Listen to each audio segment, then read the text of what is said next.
ಈಗ ಒಂದು ಟೆಲಿಗ್ರಾಮನ್ನು ಬ್ಯಾನ್ ಮಾಡಿದ್ದಾರೆ, ಅದರಲ್ಲಿ ಎಡಿಟಿಂಗ್ ಆಪ್ಷನನ್ನು 30ನೇ ತಾರೀಕುವರೆಗೂ ಬ್ಯಾನ್ ಮಾಡಿದ್ದಾರೆ.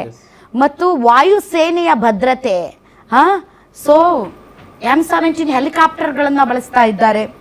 ಮತ್ತು CRPF ಮತ್ತು CISF ಯೋಧರನ್ನು ಬಳಸ್ತಾ ಇದ್ದಾರೆ.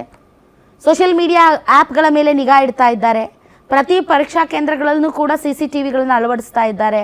ಆ CCTV ಫುಟೇಜ್ 45 ದಿನಕ್ಕೆ ಅದೇ ಡಿಲೀಟ್ ಆಗುವಂಥ ಪ್ರಾಸೆಸ್ ಏನಿದೆ ಅದನ್ನು 90 ಡೇಸ್ಗೆ ಅದನ್ನು ಮುಂದುವರಿಸಿದ್ದಾರೆ.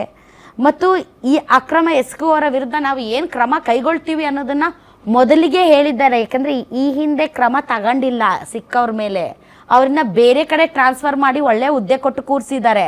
ಬಟ್ ಈ ಬಾರಿ ಆ ಥರದ್ದು ಏನಾದರೂ ನಡೆದ್ರೆ ನಾವು ಇಷ್ಟು ದಂಡ, ಇಷ್ಟು ಜೈಲು ಶಿಕ್ಷೆ ಅಂತಲೂ ಅನೌನ್ಸ್ ಮಾಡಿದ್ದಾರೆ. ಸೊ ಈ ಎಲ್ಲ ಕ್ರಮಗಳನ್ನು ತೆಗೆದುಕೊಂಡಿರೋದು ನಮ್ಮ ಒಳ್ಳೆಯದಕ್ಕೆ ಅಲ್ವಾ?